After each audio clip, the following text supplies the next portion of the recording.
Oh,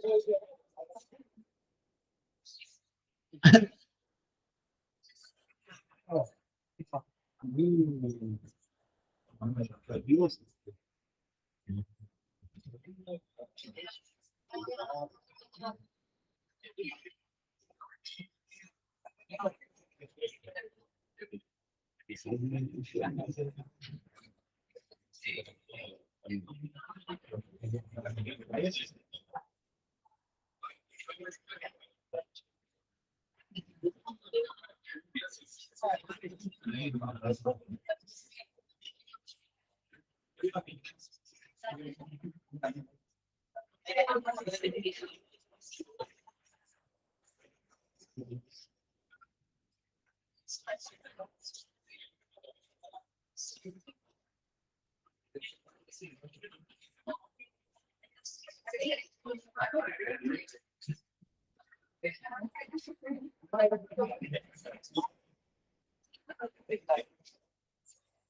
tan mal, pero tampoco está tan bien. ¿Sí? Bien. Está grabando.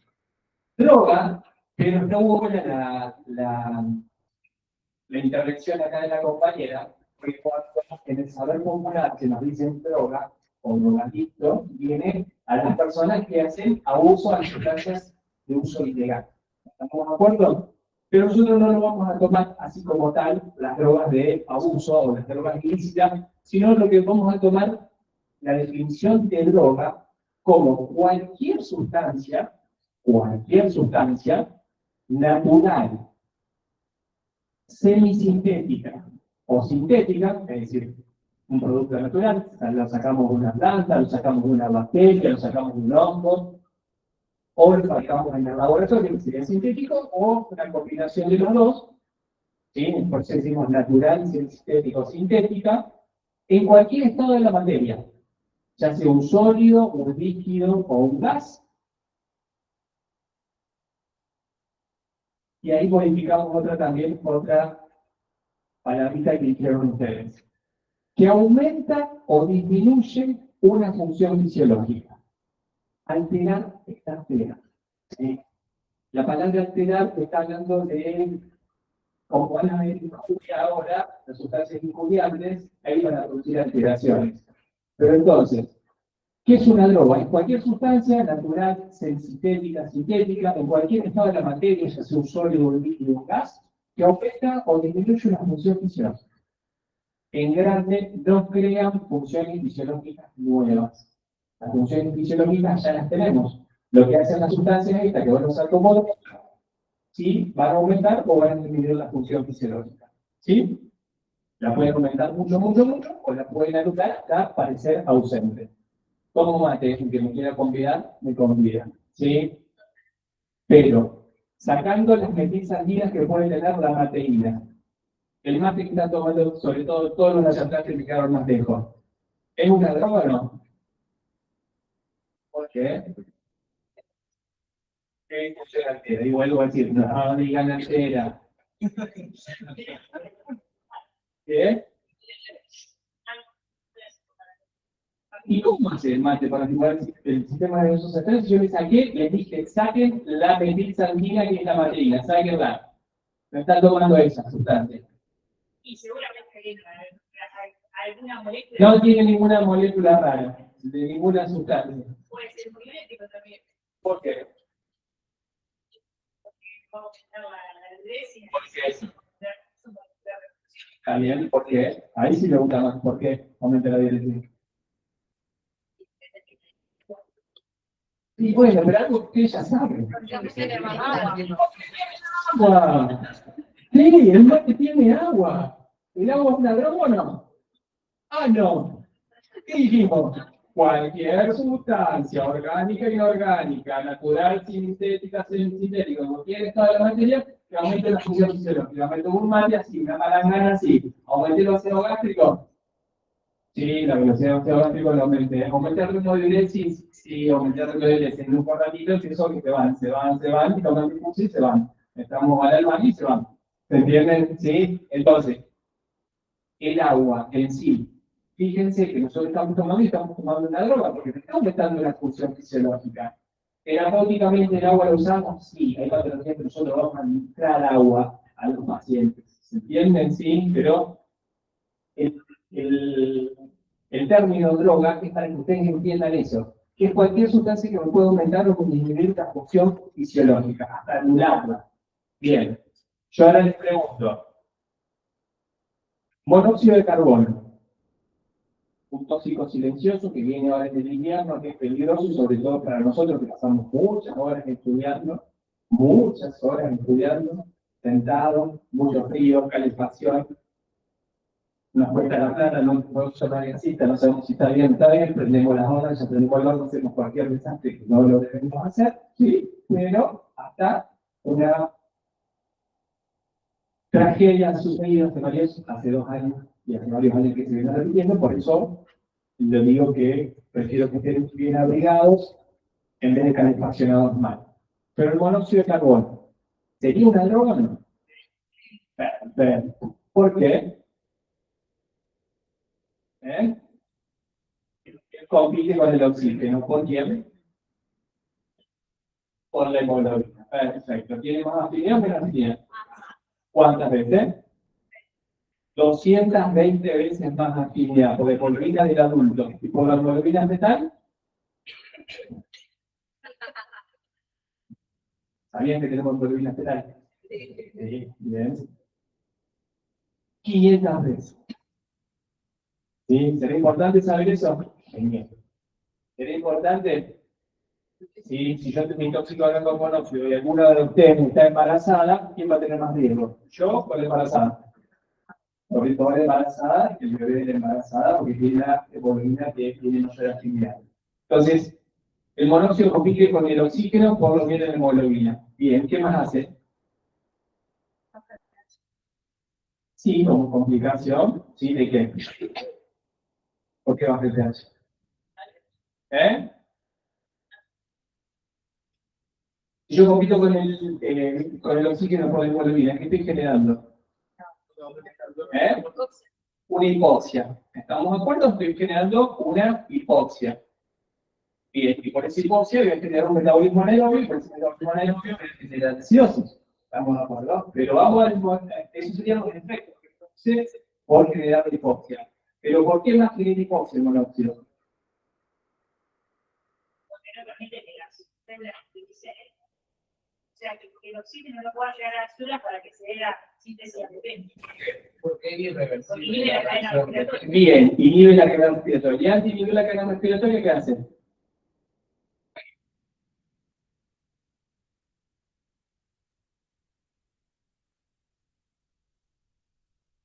El monóxido, primero, estoy en la sangre, al lado está el oxígeno. ¿Qué voy? Me uno a la hemoglobina, le gané.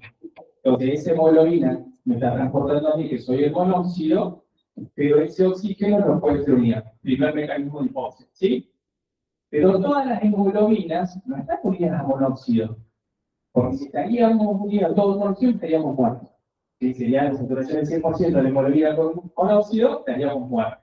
El riesgo de morir se incrementa cuando superamos el 50% del nivel de hemoglobina. Hablando siempre de hemoglobina normal.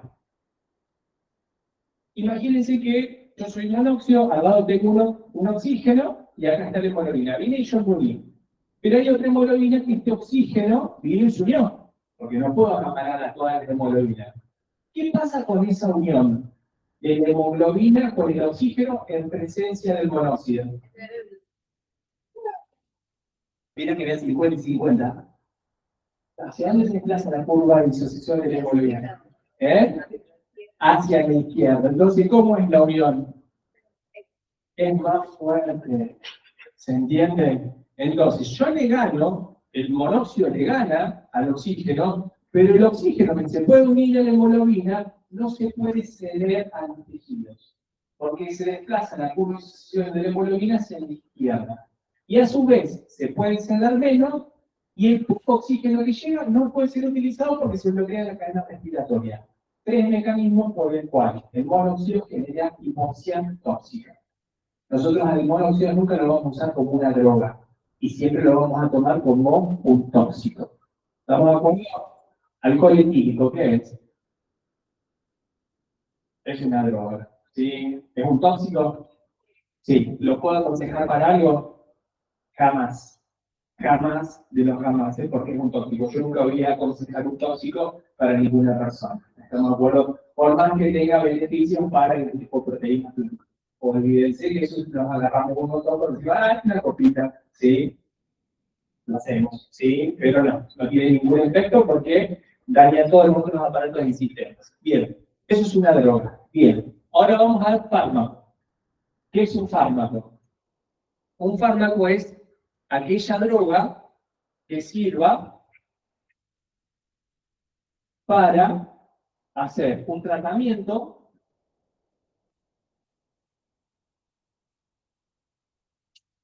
o hacer un diagnóstico o sirva para hacer una prevención de una enfermedad. ¿Estamos de acuerdo? Entonces, yo puedo decir que todas los fármacos van a ser drogas, pero no puedo ser el inverso. Yo no puedo decir el inverso, que todas las drogas son fármacos, porque no todas las drogas yo las voy a usar para qué, para un efecto terapéutico. ¿Sí? Entonces, los fármacos son aquellas drogas que se utilizan para un tratamiento, ¿sí? Para hacer prevención, para hacer diagnóstico, para un tratamiento definitivo. ¿Venimos bien? Y hay millones, eso es lo que vamos a estudiar. ¿Y qué tenemos que estudiar de farmacología? De farmacología vamos a estudiar las drogas padres. Después está la prima, la vecina, la pariente, la tía, la abuela, están todas, se entiende, las grandes familias. Ustedes estudien siempre en la droga madre y después se van modificando. Y cuando sean especialistas, hiperespecíficos, ¿sí? En algo, el oftalmólogo, el dermatólogo, el otorrino, el cardiólogo, el abanico de fármacos se chica, excepto que sean ustedes críticos de adultos o clínicos pediatras como yo. Que ahí el espectro se amplía un poquito bastante. ¿Estamos de acuerdo? ¿Qué le quiero decir? A los chicos se van a tocar con 20 fármacos en su vida. Estudien, sepan lo que es el hagan el olvido, no hay problema. Pero no se lleven con lo que dice el visitador médico. ¿Estamos de acuerdo? Porque el visitador médico los va a seducir. ¿Sí? Los va a seducir continuamente. Entonces, van a querer que prescriban su medicamento. Bien. Entonces, ¿se entendió la diferencia entre drogas y fármacos? Bien. Medicamento, ¿qué es el medicamento? El medicamento es el fármaco más los excipientes. ¿Para qué? Para lograr una forma farmacéutica. ¿Conocen lo que es la acetaminofén? Sí, ¿qué es? El paracetamol. Paracetamol o acetaminofén, exactamente lo mismo. ¿Para qué sirve? Analgésico, bien. ¿Y algo más? ¿Cómo? Antitérmico o antipirético. Perfecto. ¿Algo más? No. ¿Algo más? No tiene más nada, pero gracias a la respuesta equivocada, ¿sí? No quiero que se equivoquen nunca. Está dentro del grupo, ¿sí? Cuando ustedes lo van a buscar en el Google, está dentro de los antiinflamatorios de videos, pero dice antiinflamatorio y antibiótico sustancias relacionadas. El paracetamol no es antiinflamatorio, no tiene capacidad antiinflamatoria. Solo es analgésico y antipirético o antifebril. ¿Sí? ¿Sí? El medicamento es, hablamos de el fármaco, que sería el principio activo, más los excipientes. Los excipientes son aquellas cosas que le van a dar color, sabor, olor, aroma, van a usar como vehículos. Y el ejemplo que venía acá era el paracetamol o acetaminofén. Si yo tengo un bebé de, vamos a sacarlo del periodo de riesgo, de 35 días de vida y hace fiebre, ¿le voy a dar paracetamol? ¿Por qué vía? Ahora, perfecto, cuando abro la boca, si abro la boca, le tiro las gotitas, ¿sí? Bien. ¿Viene alguno de ustedes con fiebre? ¿Sí? Paracetamol, ¿por qué vía? Oral, ¿sí? Le vamos a alveolar. ¿Qué le doy? ¿Gotitas? Pastillas, ¿sí? Jarabe, comprimido, cápsulas, ¿se entienden? Bien. Hay gente que no sabe tragar, se come un fantoche, pero no sabe tragar un comprimido. Estamos como conocidos como más. ¿Sí? Pero bueno, hay gente que sigue con el jarabe de grande, pero la cuestión es que tiene que traer el comprimido. Pero se entiende que el medicamento, el principio activo es el mismo, es el paracetamol. Lo que va a cambiar va a ser la forma. Los jarabes son riquísimos. Yo soy pediatra y cuando no tengo la comprimida me clavo los 10 mililitros de ibuprofeno del 4%, al 4%, que es como el comprimido del 400, es lo mismo. Le robo el jarabe mismo. Sí. Sí. De banana, de naranja, de frutilla, tutti frutti, hay de todo. Sí. Pero bueno, la cuestión es que si yo le doy una pastilla pisadita a un bebé, no sirve. ¿Estamos de acuerdo? Probablemente no alcance la concentración, no tenga la indicación correcta. ¿Se entendió eso? Bien. Ahora vamos a empezar a hablar de las ramas de la farmacología, que es lo que más vamos a hacer hincapié en, sobre todo en injuria. Y hay muchísimas ramas, ¿sí? Muchísimas ramas de la farmacología. Por ejemplo, hay una que se llama farmacognosia, que estudia el origen de los fármacos. Eso me encanta. ¿Sí? ¿De dónde sale cada fármaco de lo que estudiamos? Y todo tiene su fundamento, gente, ¿sí? Salen por lo general de productos naturales. Y se fueron modificando, ¿sí? Y llegó un producto sintético gracias a la industria farmacéutica. Obviamente que sale mucho más caro. Pero la mayoría de todos los fármacos que hay actualmente surgieron de un producto natural, ¿sí? Pero nos vamos a meter en estas dos, que es la farmacocinética y la farmacodinámica. Fíjense, a propósito, le divido la palabra en dos, farmacocinética y farmacodinámica. ¿Por qué se lo divido en dos? Porque esta segunda parte de la palabra empieza con C. Entonces, cuando nos pregunten a nosotros, ¿qué estudia la farmacocinética? Nosotros vamos a decir, la rama de la farmacología que se encarga del estudio de, y en nuestra cabeza viene lo que el cuerpo le hace a la droga, al fármaco, al medicamento, pero no lo que decir en voz alta. Si nos van a enseñar así, yo no lo voy a decir, pero se tiene que venir a la cabeza eso, lo que el cuerpo le hace a la droga. ¿Qué hace el cuerpo a la droga? Lo absorbe, lo distribuye, lo metaboliza y lo excreta. Entonces, vamos a decir que la farmacocinética es la rama de la farmacología que se encarga del estudio de la absorción, distribución, metabolismo y excreción de fármacos, drogas o medicamentos. ¿Qué tal? Difícil, ¿no? Quedó re lindo. Pero me acuerdo en la cabeza que es lo que el cuerpo le hace a la droga. Sí. ¿Qué decir antes de la absorción a la digestión o gracias por la absorción? ¿De qué estás hablando? Cualquier. No, no es de cualquiera. Si vos me estás hablando de vida oral, puede ser digestión, sí. Bueno, pero la vía rectal no va a tener el proceso de digestión. Y la vía oral tampoco tiene el proceso de digestión de los fármacos, sino lo que se llama disgregación y disolución. ¿Entiendes? Es cierto que vos lo acompañes con alimentos grasos, la grasa se digiera, pero ahí sería la absorción. Pero la absorción se aplica. Ya llegamos, pero por lo tanto, ahora te hago un paréntesis, ¿sí? Pero ya te explico eso. La absorción se aplica a todas las vías, excepto a las intravasculares, que ahora volvemos a eso. Entonces, esto es la farmacocinética. Farmacodinámica. La segunda mitad de la palabra empieza con D. Es lo que la droga le hace al cuerpo. Eso es lo que tenemos que pensar en nuestra cabeza, pero no lo tenemos que decir. Cuando me pregunte qué es la farmacodinámica, vamos a decir, es la rama de la farmacología que se encarga del estudio de qué? Del mecanismo de acción, las acciones y los efectos que produce la droga, fármaco, medicamentos al interactuar con la célula, el receptor, el tejido, el órgano, el aparato, el sistema, la persona, la población, la comunidad, lo que quiera. ¿Se entiende? ¿Sí? Entonces, ¿qué estudia la farmacodinámica? La rama de la farmacología que se encarga del estudio del mecanismo de acción, la acción y los efectos que producen las drogas al interactuar con, vamos a hacerlo más simple, el cuerpo humano. Simple. Pero lo pueden decir célula, receptor, lo que ustedes quieran. Entonces, fíjense, vamos a empezar a hablar de la primera rama que es la farmacocinética.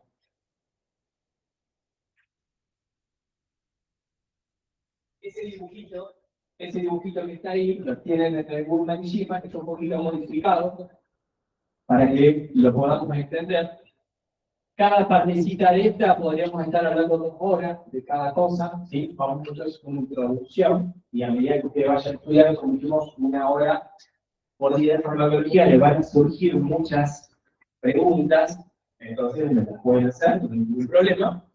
Pero fíjense que la farmacocinética se encargaba del estudio de la absorción, distribución, metabolismo o excreción. En ningún momento yo hablé de eliminación. Vamos por dos, yo hablé de metabolismo y excreción.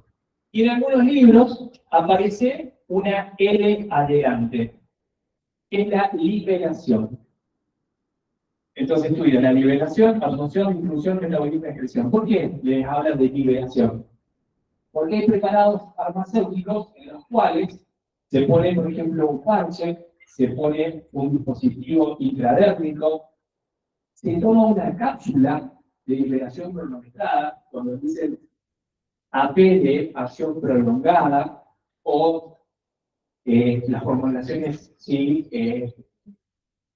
que las tomamos por vía oral y a medida que va pasando por el tubo digestivo va liberando pequeñas cantidades que se van absorbiendo.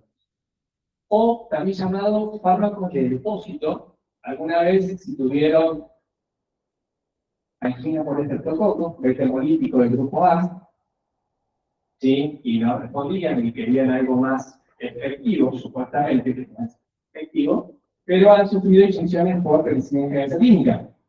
O, ¿sí? Han tenido sífilis. Paréntesis. Muy frecuente, la sífilis actualmente está creciendo exponencialmente. Por favor, se ponen gorritos todos. Estamos de acuerdo y con la luz prendida para ver que no haya ninguna lesión evidente. ¿Estamos de acuerdo? Sí. Chicos, no saben la cantidad de bebés que nacen con sífilis, con neurosífilis. Es terrible la cantidad. Estamos, ¿sí? Por eso les dije paréntesis, ¿sí? Bueno. ¿Qué pasó con la penicilina geobenzatínica? ¿Por qué llega ahí? Porque se pone vía intramuscular una dosis y dura todo un mes. ¿Cómo una inyección dura todo un mes el efecto? Por eso, porque se da una dosis determinada, queda entre las fibras musculares y se va liberando lentamente. ¿Se entiende? Entonces, si el preparado se dice de liberación prolongada y tengo una cápsula, tengo un comprimido, ¿lo puedo romper? Sí. Lo puedo machacar y ¿se entiende? Cuando dice liberación prolongada, pero es para eso que está hecho el sistema. Bien.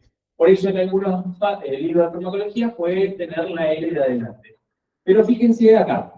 Yo acá tengo el fármaco, lo voy a dejar administrado en un sitio determinado que vamos a llamar guía de administración. Se va a colocar en un sitio y va a llegar a este cuadrado que esquemáticamente sería el compartimento vascular. Entonces, el pasaje del fármaco desde el sitio de administración y la llegada del mismo al compartimento vascular es lo que nosotros vamos a llamar como absorción. Entonces, ustedes me preguntan, ¿qué es absorción? Es el pasaje de la droga fármaco-medicamento desde el sitio de administración o vía de administración y la llegada de la misma al compartimento vascular. ¿Sí? ¿Se entendió? Eso es la absorción. Entonces, todas las vías de administración que ustedes conozcan, ¿se tienen que absorber? No. Después, cuando ustedes estudian vías de administración, va a ver que hay vías que ponen el fármaco directamente dentro del compartimento vascular. La vía endovenosa, la vía intraarterial, la vía intracardíaca. Todas esas tienen que, es decir, administrarse dentro del compartimento vascular, por lo tanto, saltear la absorción. ¿Se entiende eso? Ahora, yo lo puse por vía oral. ¿Sí? Y quiero que el efecto sea sistémico. ¿Sí? Tiene que llegar a dónde? La sangre, para que sea sistémico, ¿no es cierto? ¿Se tiene que absorber? Sí. Lo puse por vía oral y yo quiero un efecto sistémico. Me duele la cabeza. ¿Qué pasó? Tengo que disminuir la sintomatología del dolor de cabeza. Voy a tomar una pastilla por vía oral para que se me pase el dolor. Soy migrañoso. Ya sé que me va a agarrar. Tengo un aura, ¿sí? El ojo me empezó a titilar, sublingual. Me puse el comprimido sublingual para que llegue sistémico a la cabeza. ¿Se absorbió o no se absorbió? Sí. Se tuvo que absorber por esa vía. ¿Se entiende? No puedo tomar mi vía sublingual por vía oral porque lo vomito. Supositorio, interrectal. ¿Sí? ¿Se tuvo que absorber? Sí, se tuvo que absorber. ¿Se entiende? Si yo quiero un efecto sistémico, se tuvo que absorber. Ah, el doctor, ¿sabe qué? Me duele el hombro. ¿Sí? ¿Cuánto hace? 3 meses. Sábado, 3 de la mañana en la guardia. Es la cabeza quemada y está el señor viene porque hace 3 meses le duele el hombro. ¿Sí? No es inyectable. ¿Por qué querés inyectable? Para que se me pase el dolor y pueda dormir. No, tomar tu boca. ¿Hay diferencia? ¿Qué diferencia hay? el tiempo de acción. Por vía oral 1 hora, por vía intramuscular media hora. ¿Es beneficioso? ¿Media hora, 1 hora? No. No. ¿Para un dolor de hace 3 meses? No. Mismo tejido con la vía intramuscular. Provoco dolor, gasto material indescartable y gasto personal. Un enfermero que está poniendo eso. Cojísimo, terrible. Le pone la pastilla. La gente piensa que por vía intramuscular el efecto es mucho, sí, mejor. No, se la corta solo media hora. ¿Se entiende? Entonces, ojo del estudio de las vías, de las ventajas y las desventajas. Pero lo que yo voy, yo me puse una inyección porque me duele el hombro, una inyección intramuscular. ¿Se tuvo que absorber o no? Sí, porque tiene que ser el efecto sistémico. Diga. ¿Cómo? Inyectable, también se va al hígado para metabolizarse. Y cuando sea sistémico, va a ser todo el cuerpo. Entonces va a ir al hígado seguro. ¿Sí? Bien. ¿Se entendió eso? Si yo inhalé algo por vía intranasal, ojo con las cosas, también. ¿Sí? Con los enemigos de decir la Coca-Cola. ¿Va a efecto sistémico o no? Si yo lo aspiro, ¿me lo puse en la nariz? ¿Sí? ¿Pasó a dónde? Sistema nacional. Me hice una nebulización, pasó por no, pasó, se absorbió. Me hice un PAP, porque estoy con el pecho cerrado. ¿A dónde pasó? A circulación sistémica. ¿Se entiende? La mayoría de las vías, ¿sí? Tiene que absorberse, ¿sí? ¿Para qué? Para lograr el efecto sistémico. Excepto que se administre por vía intravascular. Ahora, ojo con la pregunta. Todas las vías de administración tienen que absorberse para lograr su efecto. No. Perfecto. ¿Por qué? Ejemplo. ¿Eh? ¿Cómo? Sacando las intramusculares, sacando esa excepción. ¿Eh? Con los usos tópicos. Usos tópicos locales. ¿Estamos de acuerdo? Si yo quiero un efecto local tópico, yo no quiero que sea sistémico. Yo quiero que esté ahí. Entonces, ¿qué voy a hacer? Me pongo la cremita para las arrugas. ¿Dónde quiero que quede la cremita para las arrugas? Acá. No quiero que quede efecto sistémico. Tengo una conjuntivitis. ¿Dónde quiero que quede la gotita o el envuelto? En el ojo. No quiero que pase, sí, a circulación sistémica. ¿Estamos de acuerdo? Me puse un perfume barato. ¿Sí? Dura muy poco. No quiero que sea sistémico, entonces no me tengo que andar refregando. Estamos que vaso dilato, aumento de la absorción y se pasó a la sangre y no me quedó el aroma. ¿Se entiende? ¿Sí? Bien. Entonces, cuando yo quiero un efecto local, no se tiene que absorber. Porque si se absorbe y tengo un efecto sistémico, ahí sería un efecto no deseado. Por vía oral, ¿puedo tener un efecto local que no sea sistémico? ¿Sí? Por ejemplo. ¿Eh? Ahí entraríamos en duda, porque se absorben los anestésicos. ¿Eh? Nanitomactilia. Aquí vieron las propagandas muy viejas de los constipados. ¿Sí? Nadie toma narculón, ¿sí? Nada para evacuar. No. Bueno, todos los catárticos, ¿sí? La mayoría de los catárticos, ¿qué hacen? Generan un efecto osmótico, ¿sí? En la luz y producen evacuación. No se tiene que absorber. ¿Tengo un efecto local? Sí, en toda la luz del tubo digestivo. ¿Tengo efecto sistémico? No. ¿Se entiende eso? Bien. Acá veo muchos que usan anteojos. ¿Sí? ¿Quién usa gomitas oculares del hospital con anteojos? O los que no tienen anteojos evidentes que usen gomitas oculares. Usted, perfecto, doctor. ¿Qué usa? Perfecto, me encantó. Sí, me encantó. ¿Quién para que lo ponga? ¿Qué usa? Maleato de timolol. Perfecto. ¿Sabe lo que es maleato de timolol? Es un beta bloqueante. ¿Sí? Receptor beta 2 adrenérgico, lo bloqueamos. ¿Sí? El beta 2 se encuentra en los vasos sanguíneos. Yo bloqueo el beta 2, disminuyo el flujo sanguíneo a nivel de los procesos ciliares, disminuyo la producción del humor acuoso menor presión intraocular.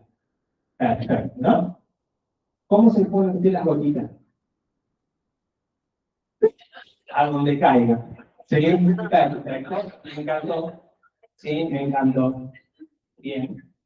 Estamos de acuerdo. Yo no sé qué formulación tiene el manejo tricolor en la presentación de ella, pero yo calculo que cierta liposolubilidad tiene que tener o no. Porque fíjense dónde le dije que actúa. Bloquea el receptor beta 2 de los vasos sanguíneos de los vasos que están en el proceso ciliar. ¿Se acuerdan? Y ella se le está poniendo ¿dónde? En la superficie del ojo, córnea y la que está toda la córnea, ¿cómo se llama? Esclerótica, bien, la esclerótica. Y tenemos que pasar toda la córnea, la esclerótica, la cámara anterior, el iris, la cámara posterior y llegar ahí a los procesos. ¿Sí o no? Tiene que ser liposoluble para penetrar todas esas capas. Y hablar de las capas de la córnea, que no lo vamos a hablar, porque eso ya lo veíamos en crecimiento y desarrollo. ¿Sí o no? Entonces, cierta liposolubilidad tiene que haber, ¿o no? Perfecto. ¿La sentís amarga a veces? Sí, a veces la siente amarga, ¿vieron? ¿Sí? ¿Qué hizo? La tragó la doctora. ¿Sí? En vez de tenerla en el ojo, la tragó.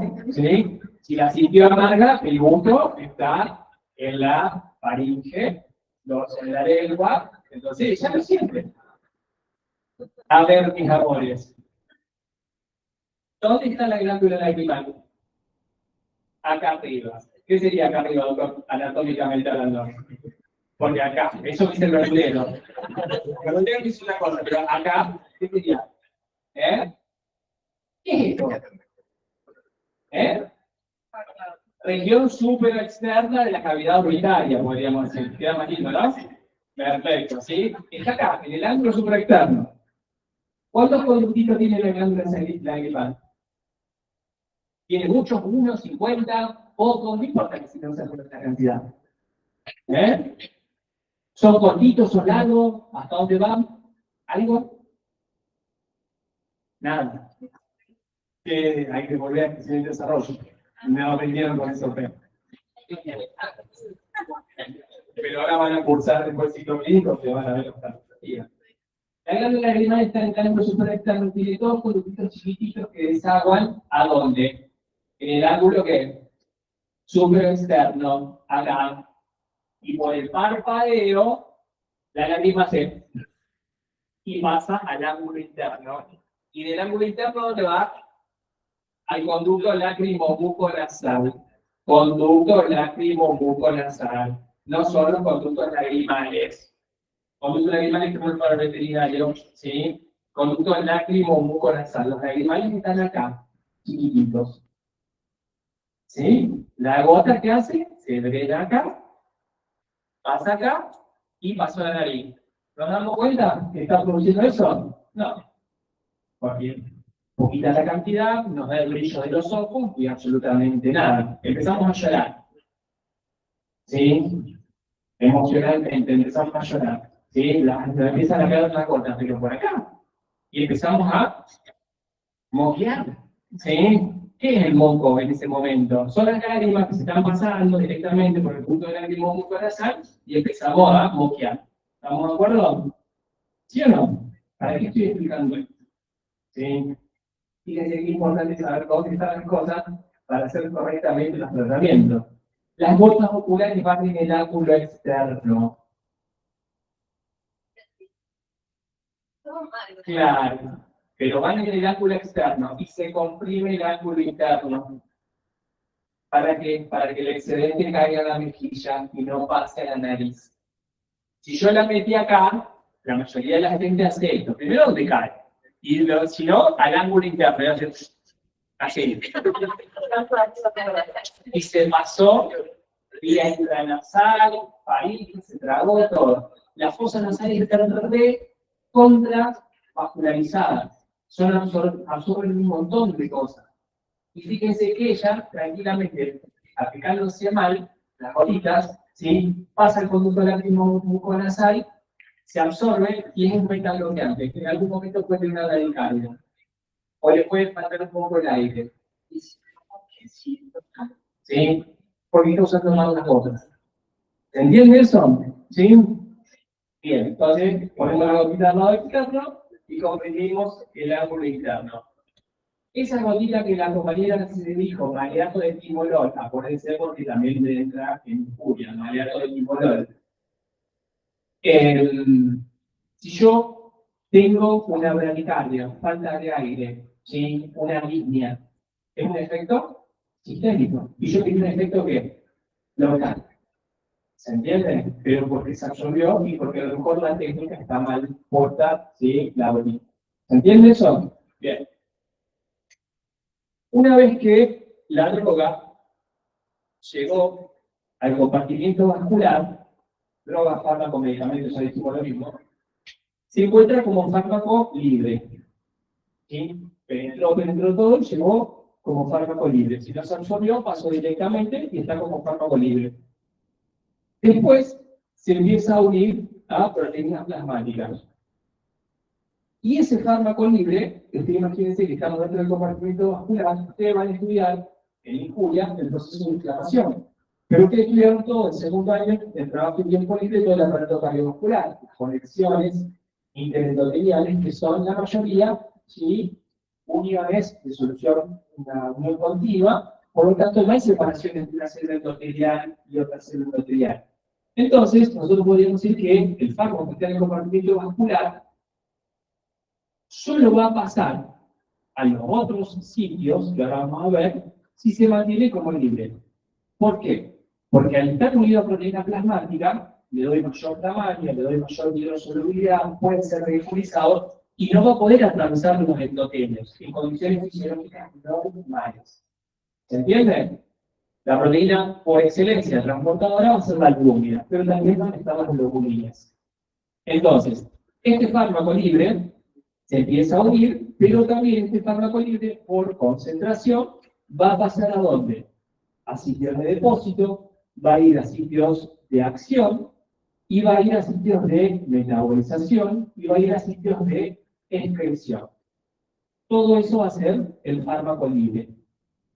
Cuando este fármaco libre vaya a los sitios de depósito, como su nombre dice, primero va a estar como fármaco libre y después se va a empezar a unir al depósito.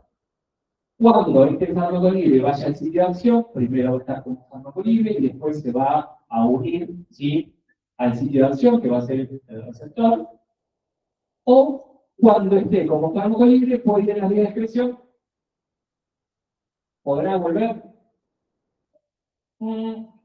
Está en la vía de excepción. Después vamos a ver que existe el circuito hepático que se excreta por vía y que vuelve a la circulación, pero eso es otro cantar. Por lo que nosotros diríamos que se excreta y es salir al exterior del cuerpo humano. Podríamos ponerlo así como, pero después se especifica más. Y si se va a un sitio de metabolismo o biotransformación, este fármaco libre, ¿qué hizo? También ya desaparece como tal. Ya no está más como el fármaco ya libre. ¿Por qué? Porque se va a transformar en un metabolito. Y ese metabolito puede ser activo o inactivo. ¿Se entiende? Cuando este fármaco pasa a los sitios de depósito, pasa al sitio de acción, va a la vía de excreción, va a la vía de metabolismo, obviamente que su concentración empieza a disminuir. Por lo tanto, el que estaba unido vuelve como fármaco libre. Siempre se mantiene esa relación entre fármaco libre y fármaco unido a proteínas plasmáticas. La mayoría de las sustancias tienen su unión a proteínas plasmáticas, excepto que sean muy hidrosolubles, porque van solas. Siempre se van a unir a la albúmina si son liposolubles. Son muy hidrosolubles, ¿sí? Van a ir solos. ¿Se entiende? Si fuera una sustancia muy hidrosoluble, yo la administro por vía endovenosa, ¿dónde va a quedar? En vía endovenosa. ¿Va a pasar a un tejido? Y no, si es muy hidrosoluble, no va a pasar porque el endotelio que recubre, ¿sí?, tiene una membrana plasmática y para atravesar la membrana plasmática tiene que ser liposoluble. ¿Sí? Entonces va a permanecer en el compartimento vascular y va a llegar al riñón y se va a filtrar. Si esa sustancia es hidrosoluble, yo la pongo en superficie, en el ojo o en la piel, ¿se va a absorber? No, porque al ser liposoluble la puede atravesar las membranas plasmáticas. Entonces esas sustancias que son hidrosolubles sirven mucho para los efectos locales, tópicos, o para las acciones intravasculares. ¿Sí? Bien. Cuando está, dijimos, en el sitio de depósito, se pueden unir, y al unirse, se puede unir de manera reversible o también se puede unir de manera irreversible. Por lo general, se unen de manera reversible y cuando la concentración del fármaco libre baja, del sitio de depósito vuelve a la circulación. ¿Qué puede pasar si yo tengo mucha droga en el sitio de depósito? Cuando yo deje de administrarlo. Sale del sitio de depósito, vuelve al compartimento ocular y se prolonga el efecto.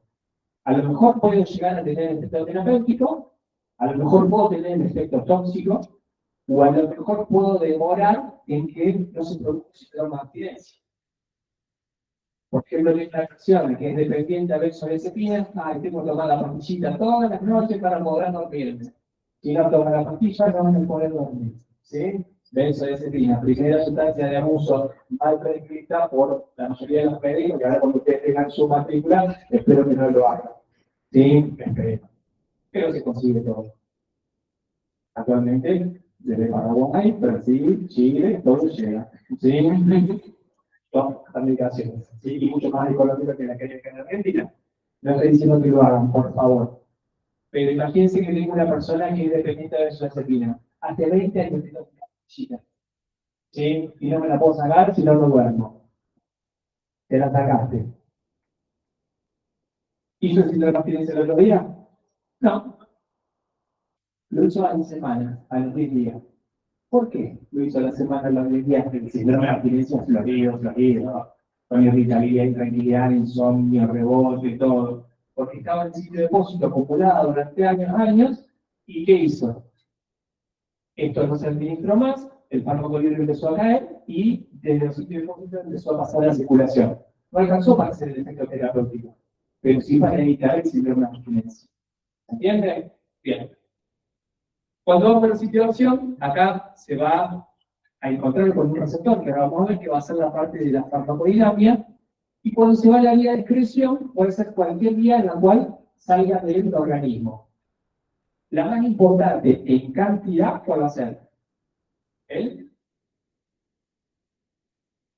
Vía de excreción, ¿cuál va a ser en cantidad la más importante? La orina, la riñón. La vía de excreción renal va a ser la más importante en cantidad. Perfecto. Pero después también todas las otras sirven, por ejemplo, la biliar, la materia fecal, el sudor, las secreciones genitales y la secreción por leche materna.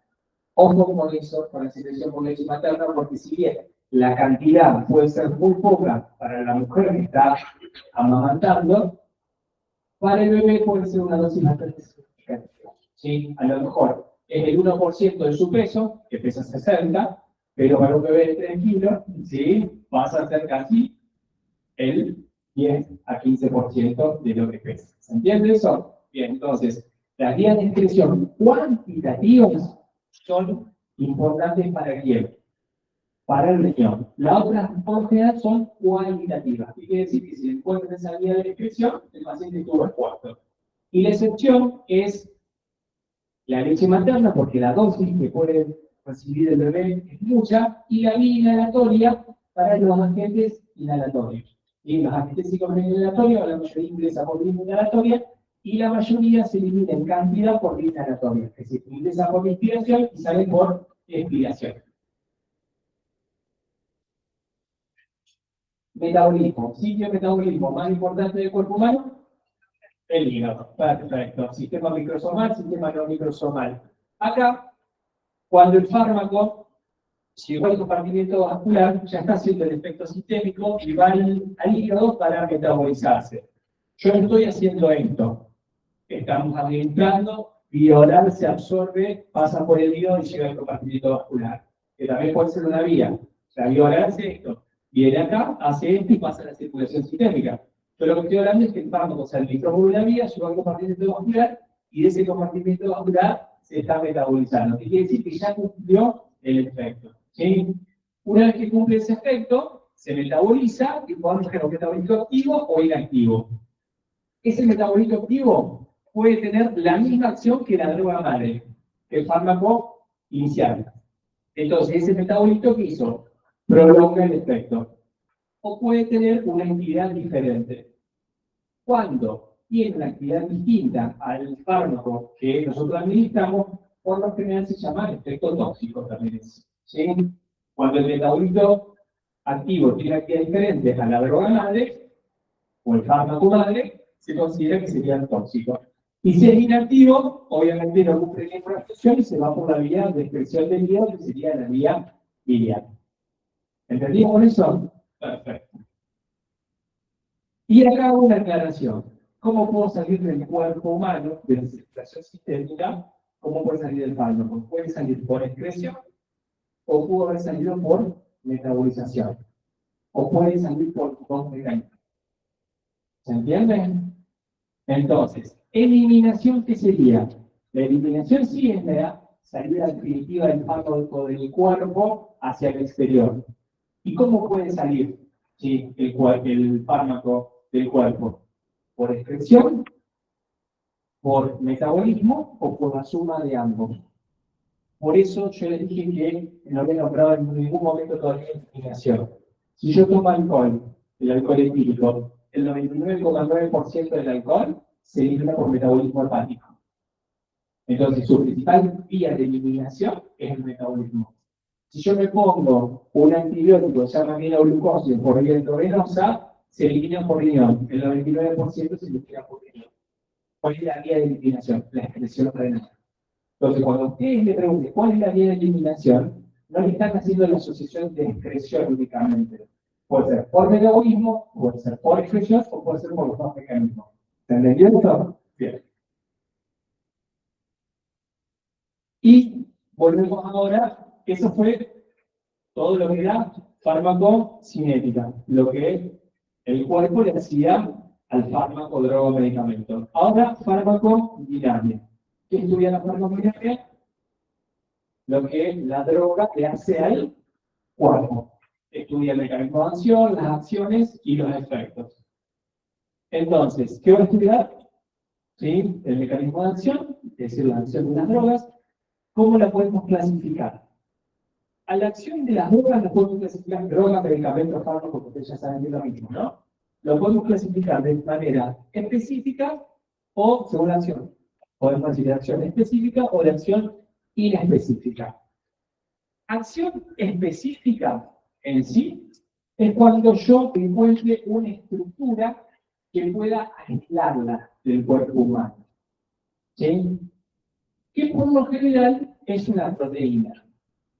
Que puede ser un receptor o no. A lo mejor lo haremos a ver. Pero entonces cuando digan, ¿qué es una droga de acción específica? Es la que actúa en un lugar, para la redundancia, específico. ¿Sí? Es decir, que yo lo puedo aislar, que yo lo puedo ver, que lo puedo cuantificar. ¿Se entiende? ¿Sí? Y la línea específica es cuando actúa en el organismo, produce una acción, se ven los efectos, pero yo no puedo definir específicamente qué es el sitio donde actúa. Estamos a morir, ¿sí? Actúa en el organismo, produce modificaciones, sí, se logra el efecto, sí, pero hay alguna proteína, un receptor, un lípido, no se puede determinar. Bien, vamos a ver algunos ejemplos para que ustedes entiendan eso. La glicofulvina. La glicofulvina es un antimicótico, y de paso, esto lo van a escuchar, ¿no? Ya la abuela le va a preguntar, mira, no sé qué medicamento, sí, ustedes saben que, bueno, ya lo pagamos, van a pedirlos, ¿sí? Entonces, la glicofulvina es un antimicótico, ¿sí? Sirve para las micosis superficiales, sobre todo las líneas. Nosotros en pediatría lo usamos bastante. Esto está bueno porque tiene que comer con grasa, entonces comer con papas fritas, ¿sí? Para mejorar la absorción de la glicofulvina. El mecanismo de acción de la glicofulvina, no quiero que lo sepan ahora, me encantaría que lo estudien más adelante, ¿sí? Inhibe la polimerización de la tubulina. Entonces, al inhibir la polimerización de la tubulina no se forma en el citoesqueleto, al no formarse el citoesqueleto, el hongo no se puede dividir, genera una acción fungitaria. El hongo no se divide. Vamos a poner el sistema inmune lo ataca y lo distribuye. Esa glicofulvina actúa sobre la tubulina, una proteína. ¿Sí? ¿Existe esa proteína? Sí. ¿La puedo mirar? Sí. ¿Es acción específica o inespecífica?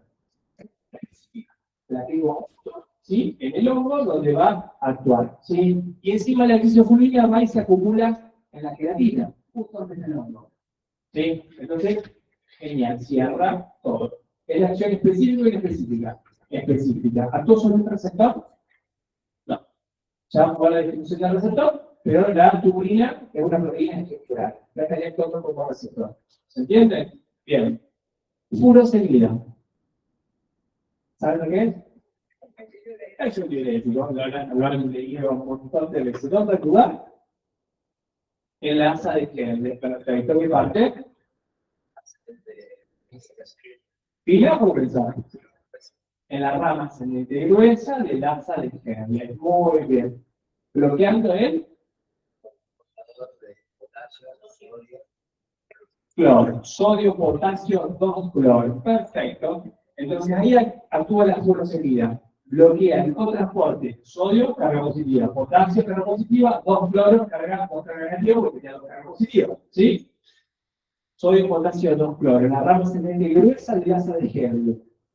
Está en la luz del asa de Henle. Porque la furosemida vino, filtró, pasó por la luz del túbulo y cuando llegó a la luz del túbulo, a la rama ascendente y gruesa, se encontró a quién? Al cotransporte. ¿El cotransporte es un receptor? No.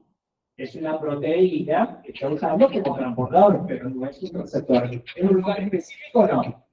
Está perfectamente específico. ¿Se entiende eso? Pero no es un receptor. Bien. IECA. ¿Sí? En Alapril, la droga prototipo, se llama inhibidor de la enzima convertidora de angiotensina.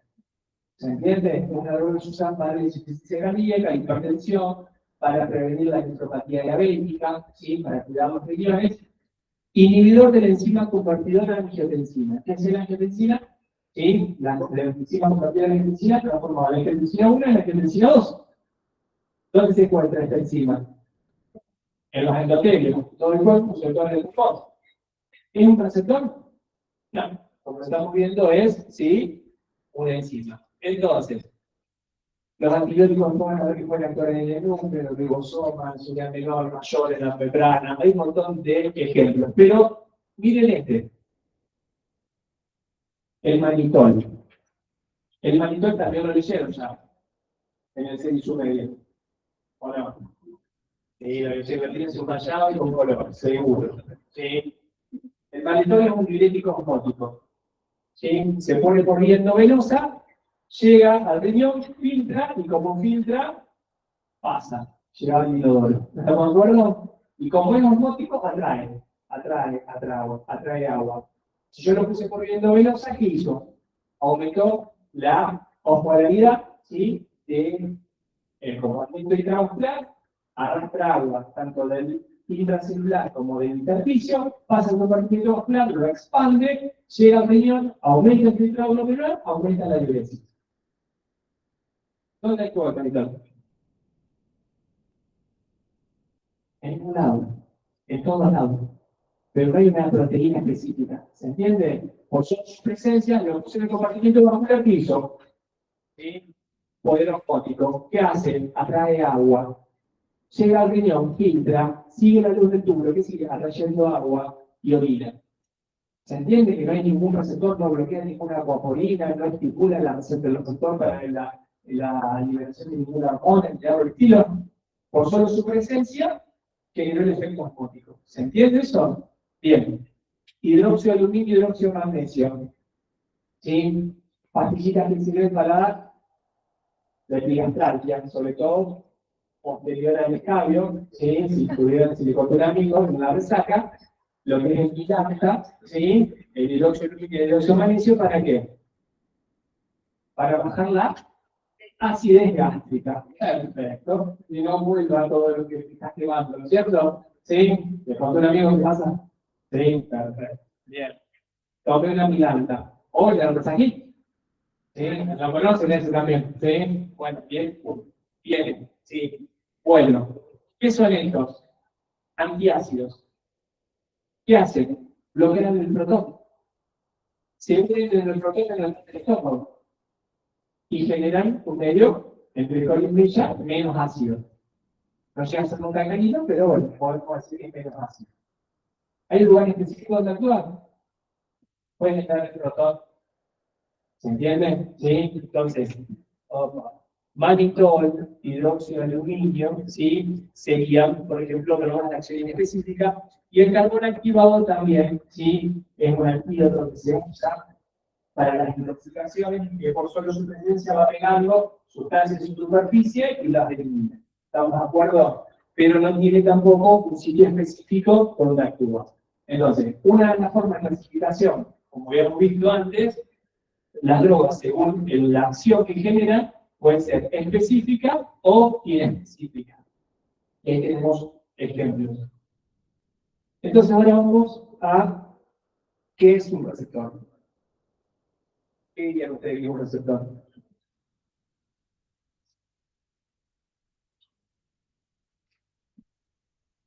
Nadie se anima, che. No puedo tirar.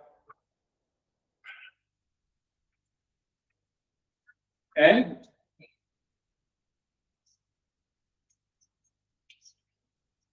Es la responsable de la traducción de la señal. Bueno, en parte sí, pero ¿qué es? ¿Eh? Puede ser una proteína, una glucoproteína, ¿sí? Es una estructura biológica altamente compleja, naturaleza proteica, glucoproteica, que se puede ubicar en membrana, en citosol o en el núcleo. Y que esa proteína tiene una capacidad ¿para qué? Para unir a un ligando endógeno a través de su sitio que se va a llamar el sitio aceptor, y también va a tener un sitio efector que es el que va a ser el encargado de traducir la señal. ¿Estamos de acuerdo? Entonces, es una estructura biológica compleja, ¿sí? Proteica o glucoproteica, ubicada en membrana, citoplasma o núcleo, o pueden decir membranas e intracelulares, que tiene un sitio aceptor donde el ligando endógeno se va a unir por su actividad y va a tener un sitio efector, que va a ser el encargado de transmitir esa señal para que se produzca una determinada respuesta. Eso es un receptor. No todas las proteínas tienen esa capacidad, por eso hoy hablamos de proteínas estructurales. Este que tiene la capacidad para unirse a un ligando endógeno y traducir una señal y producir una respuesta, este sí va a ser un receptor determinado. ¿Se entiende eso? ¿Venimos bien? Perfecto. ¿Existen receptores huérfanos? Sí, existen receptores huérfanos que están, que no sabemos para qué todavía, pero se cree que va a haber alguna función fisiológica que se está estudiando o algún medicamento que se cree que empieza a actuar sobre esos receptores y ahí se logra el descubrimiento fisiológico de para qué están esos receptores. Pero bueno, no importa, yo se lo puse ahí para que sepan que existen y se probablemente pueda preguntar qué es un receptor huérfano. Pero vamos a la generalidad. ¿Cómo se clasifican según su ubicación? Lo vimos recién. Receptores de membrana plasmática, y dentro de los receptores de membrana plasmática tenemos los asociados a canales iónicos, los asociados a proteínas G y los asociados a actividad de quinasas. Todos esos son los receptores que están en membrana plasmática. Y después tenemos los receptores intracelulares. Que los intracelulares, para que puedan ingresar a la célula, tienen que ser liposolubles. Ingresa por liposolubilidad y fíjense, este receptor característico es el receptor del cortisol. ¿Qué es este receptor? Es un receptor citosólico que tiene las proteínas de shock térmico 70 y 90, que le están dando estabilidad. Cuando el cortisol ingresa por su liposolubilidad, porque es un derivado del colesterol, se une al receptor, ¿a dónde? En el sitio aceptor, y fíjense que hacen las proteínas estas estabilizantes, las proteínas shock térmicos, se separan. Y el complejo hormona-receptor, ¿qué hace? Penetra el núcleo. ¿A dónde? Al ADN, a determinados genes del ADN. ¿Para qué? Para que se lean o se inhiban su lectura, dependiendo de qué información estemos llevando. ¿Y quién es el que se une? Miren, ¿qué se unió? El receptor. ¿Por qué? Porque el receptor es el que tiene el sitio efector. El ligando no es el que se está uniendo al ADN. ¿Se entiende eso? Sí. Bien. Y si fuera una una sustancia que tiene receptores intranucleares pasa exactamente lo mismo. En vez de unirse acá, directamente pasa al núcleo, se une, forma el complejo receptor, hormona, sustancia, lo que quiera, y entra el ADN. ¿Estamos de acuerdo con eso? Bien. Ejemplos para que ustedes vayan viendo. Este es un receptor de membrana plasmática. Receptor de membrana plasmática que tiene 1, 2, 3, 4, 5. ¿Sí? 5 subunidades. 5 proteínas intrincadas en la membrana y le vamos a llamar receptor nicotínico. Receptor nicotínico que puede ser nicotínico neuronal, nicotínico ganglionar, nicotínico muscular, nicotínico. Ahí, depende de la ubicación, va a estar. ¿Qué es este receptor? Un receptor de membrana plasmática. Perfecto. ¿Cómo lo veo yo esquemáticamente ahí? Como una puerta cerrada. Miren acá, yo sé que, no sé si se podrán hablar, a ver. Porque no sé si llega a ver.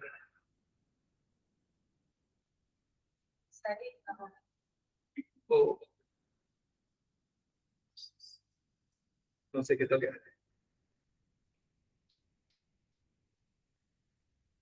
Bueno, no. No se va a poder. Pero lo que yo les quiero mostrar es la secuencia esta. Este receptor yo lo hice sin activación, sin absolutamente nada. Dije que tiene 5 partes y a su vez estas dos que les dibujé acá, créanme que son 2 alfa. Yo de acá estoy viendo mal, ¿sí? Son 2 alfa. ¿Qué significa? Que este pentámero tiene 2 unidades que son 2 unidades alfa. Que esas 2 unidades alfa son los lugares donde viene el ligando endógeno a unirse. Es decir, todo esto es el receptor. Todo esto es el receptor. Pero el sitio aceptor, el sitio donde se va a unir el ligando endógeno, no es todo el receptor, es un sitio específico. Y el sitio específico para el receptor nicotínico son las unidades alfa. Entonces, fíjense, su unidad alfa, su unidad alfa. Yo hice como 2 cajitas así, ¿para qué? Para que el ligando endógeno venga y se una ahí. ¿Quién es el ligando endógeno del nicotínico? La acetilcolina. Entonces, la acetilcolina vino y se unió ¿a dónde? Al receptor nicotínico. ¿A dónde? A la unidad alfa. ¿Cuántas unidades alfa hay en el receptor nicotínico? 2. ¿Cuántas moléculas de acetilcolina se necesitan para estimular el receptor? 2. ¿Sí? Entonces, se une por su afinidad y lo estimula. Fíjense lo que pasó. Cerrado, cerrado porque no estaba el ligando endógeno. Miren qué pasó cuando el ligando endógeno está.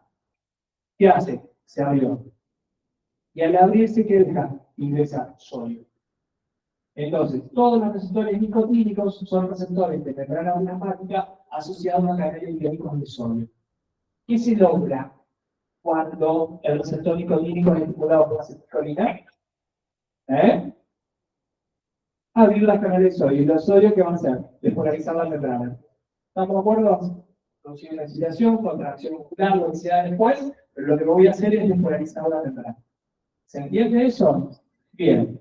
Este es el nicotínico, muscular, ganglionar, neuronal, el que sea. Miren acá, el mismo. También, receptor. ¿Cuántas partecitas tengo? 5. Está cerrado. 2 unidades que se juntan, créanme que dice alfa y beta.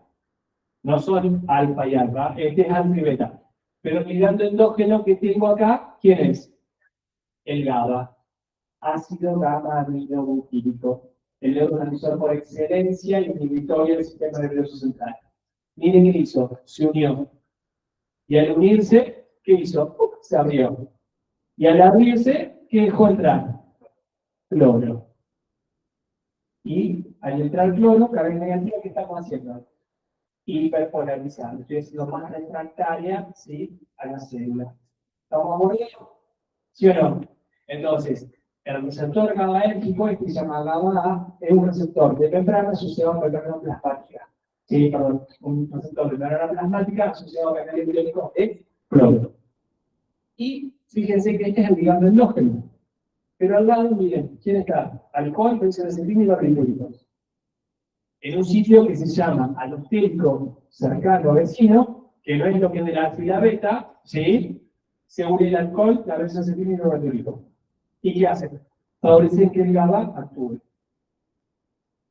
Y por eso son todos depresores. El alcohol etílico es depresor, la benzoacetina es depresora y los barbitúricos son depresores. ¿Se entendió eso?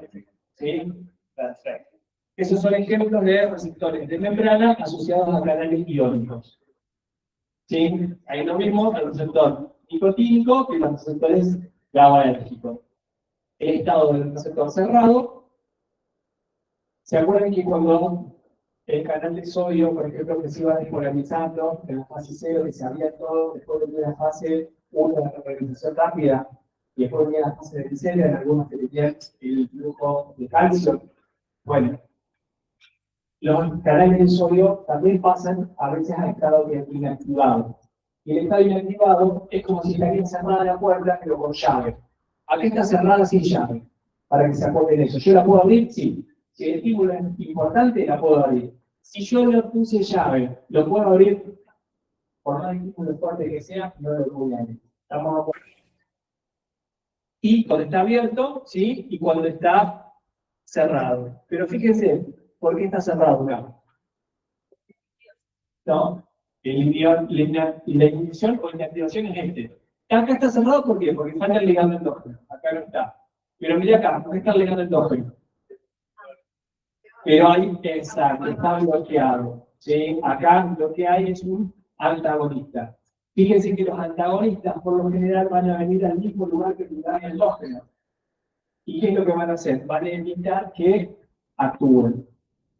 El antagonista lo que hace es evitar que actúe el agonista, el ligando endógeno. ¿Estamos de acuerdo? Si yo pongo el antagonista acá, ¿cómo sigue?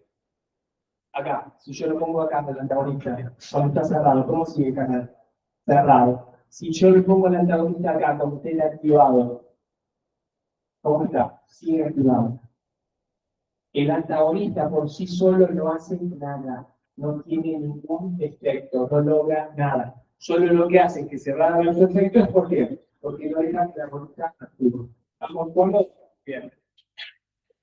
Receptores de membrana plasmática asociados a canales iónicos, ahora proteínas G, y este esquemita va a servir mucho también para injuria.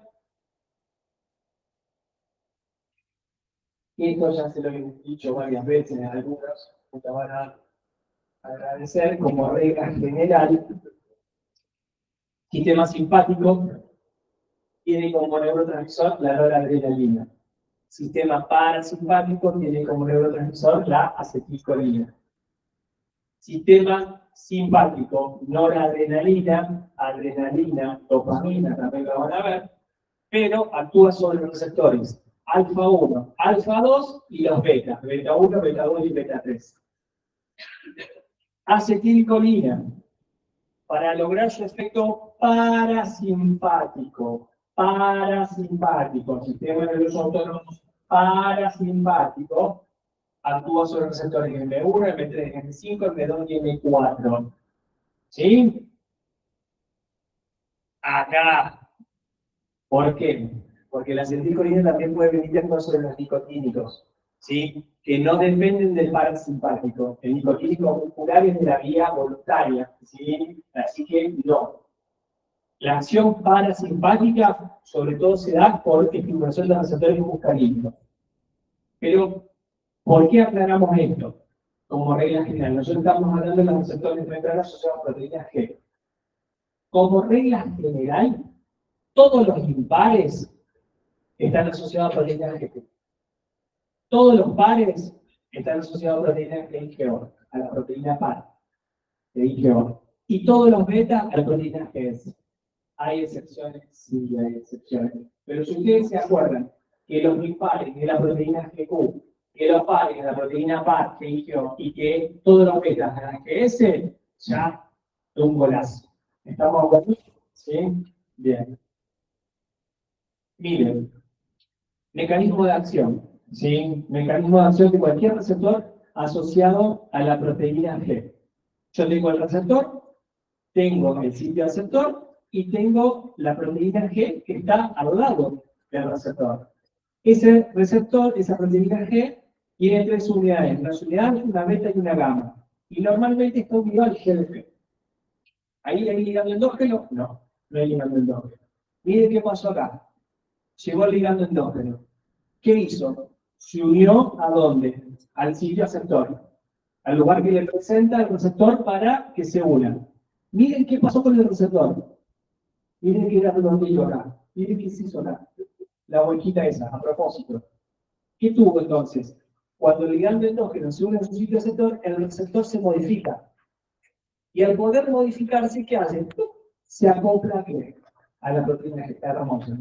Bueno, es re esquemático, ¿sabes lo que me costó hacer? Y después las curvitas, algún día se me explica, bueno, esta tablita, fueron años de tratar de entender cómo hacer para que ustedes entiendan lo que yo entendí. ¿Sí? Pero bueno, se entiende que cuando el ligando endógeno se une, se activa el receptor y se acopla a la proteína G. Al acoplarse la proteína G, se activó la proteína G. ¿Qué hizo? Se activó. Pasamos de GDP a GTP, ganamos una enlace alternativa. Entonces, ¿qué se separa? Se separan las unidades alfa. La beta y la gamma, la que estaba, quedó ahí. Y la alfa se separa. ¿Y qué hace esta unidad alfa? Viene y estimula ¿a quién? A la adenyl-ciclasa. Cuando es proteína GS, ¿sí? Se activa la adenyl-ciclasa. Cuando es proteína GQ, se activa la fosfolipasa C. Y cuando es GI-GO, en vez de activarla, ¿qué voy haciendo? Inhibo la ciclasa y modifico compuertas de potasio y de calcio. El potasio lo abro, el potasio sale, el calcio lo dejo libre para que tenga el efecto inhibitorio. Entonces, yo tengo un receptor de membrana asociado a proteína GS, se activa la adenyl-ciclasa, aumentamos el AMP cíclico, adenyl-ciclasa, este AMP cíclico actúa sobre las proteínquinasas A, y esas proteínquinasas A activan las fosforilasas. Y por esa cascada de fosforilaciones se produce el efecto. Si yo, en vez de tener esta subunidad alfa, estimular la adenyl-ciclasa, porque era un receptor de membrana asociado a proteínas GQ, estimula a la fosfolipasa C, se degradan los fosfolípidos de membrana, se genera inositol trifosfato y diacilglicerol. El inositol trifosfato tiene capacidad para fosforilar, el diacilglicerol no. Entonces el diacilglicerol activa una cascada de proteínquinasas C. Fosfolipasa C, proteínquinasa C. Adenyl-ciclasa, proteínquinasa A. Fosfolipasa C, proteínquinasa C, fosforilasas y se produce el efecto. ¿Se entendió? Entonces, vamos a un ejemplo para que lo entiendan. Yo doy receptor alfa 1. Alfa 1, receptor se encuentra en los músculos lisovasculares. Ligando endógeno, no la adrenalina. Receptor alfa 1 asociado a proteína G, Q. Voy a ver cómo actúa. Yo sé que es asociado a proteína G, se activó. Toda la activación es igual. La proteína es igual. Proteína G. Pero el efector es la fosfolipasa C. Estimula la fosfolipasa C, activa el inositol trifosfato y el diacilglicerol. Cascada proteínquinasa C, fosfolilasa, y los dos como objetivo que tienen, aumentar el calcio. El inositol trifosfato y el diacilglicerol aumentan el calcio intracelular. ¿Qué significa? Que cuando yo estimulé toda esta cascada de proteínas GQ, acá se produjo un aumento de calcio intracelular. ¿Y yo dónde estaba? En la célula del músculo liso de los vasos sanguíneos. Y si yo aumento el calcio en la célula muscular de los vasos sanguíneos, ¿qué produzco? Contracción. Y si estoy en un vaso, vasoconstricción. Entonces, yo vuelvo atrás, yo sé que este receptor, cuando la noradrenalina tiene de alfa 1, se va a lograr un efecto vasoconstrictor. ¿Se entiende eso? ¿Sí? Y así sucesivamente todo. No lo voy a explicar todo lo otro, pero es así como tienen que ir pensando el otro. Ahora, este es el último receptor. Es el receptor de membrana asociado a proteína, perdón, la actividad de quinasas. El receptor por excelencia de ejemplo es el receptor de insulina. El receptor de insulina tiene 4 subunidades, 2 unidades alfa, 2 unidades beta. Las unidades alfa son proteínas extracelulares, pero que están ancladas a las betas por puentes disulfuro. Y las unidades beta son las proteínas intrínsecas que realizan de lado a lado la temporal. El ligando endógeno sería la insulina y los factores insulinos. ¿A dónde se unen? Al sitio receptor. ¿Quién es el sitio receptor? Las unidades alfa. Cuando se unen, ¿qué hacen? Se activan las quinasas asociadas al receptor. Y al activarse las quinasas, ¿sí?, asociadas al receptor, se genera el sustrato para el receptor de insulina fosforilado. Y al generarse el sustrato para el receptor de insulina fosforilado, se genera una cascada internuclear que puede ir al núcleo, puede ir a la enzima, puede ir al receptor mensajero, etc. Es complejísimo el receptor de insulina, que ya estudiaron en la infección, lo van a volver a ver, ¿sí?, en el sitio clínico. Pero lo que les quiero decir, que este receptor, ¿sí?, podemos tener acción sobre el núcleo, sobre el enzima o sobre el segundo mensajero. ¿Por qué? Hago hincapié en esto. Miren, ¿se acuerdan? Receptores, digamos, endógenos asociados a receptores que eran canal iónico. Ahora, receptores de membrana que estaban asociados a proteínas TQ. Y ahora, receptores de membranas asociados a actividad de quinasa. ¿Sí o no? A ver si está la hora de diapositiva. Estamos. Lo que yo les quiero contar es una cosita. Este receptor, a medida que entra el ligando endógeno, fíjense, ya se produce el efecto.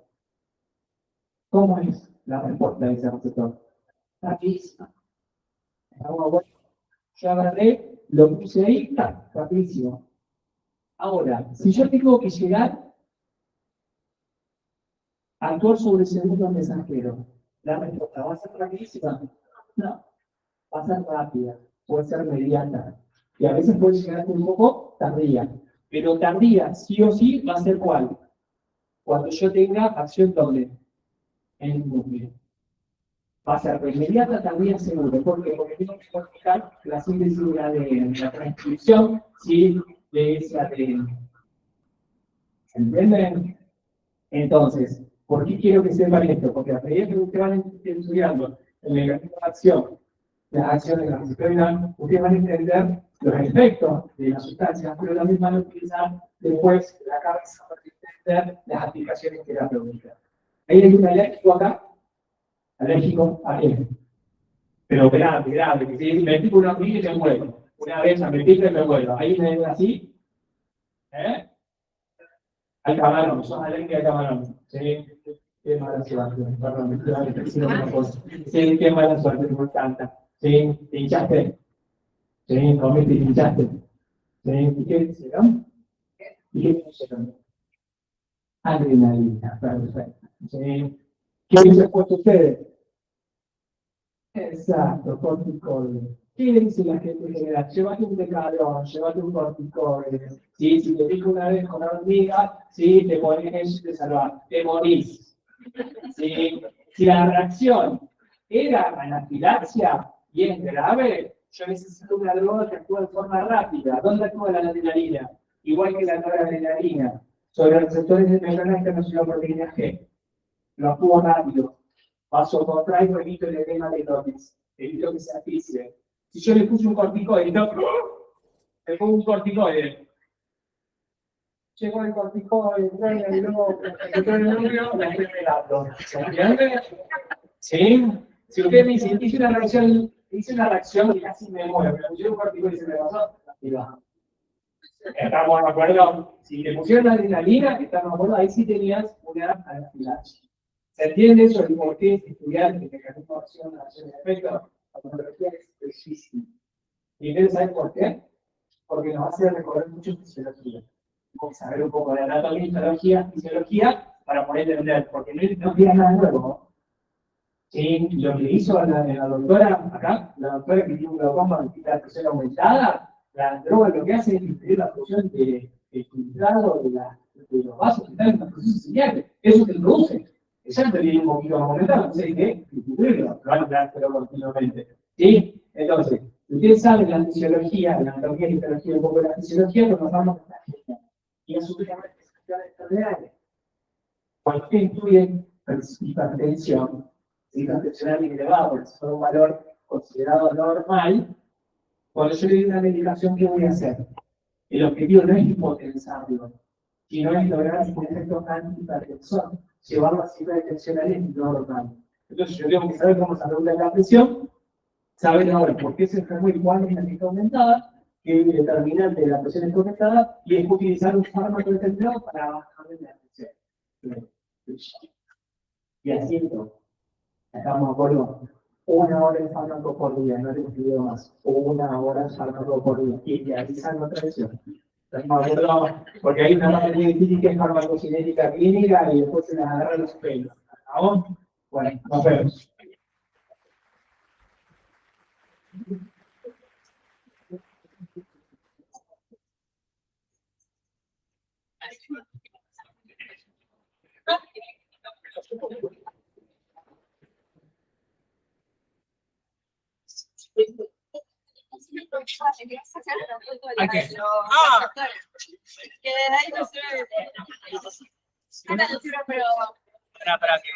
Antes puedo cortar la clase.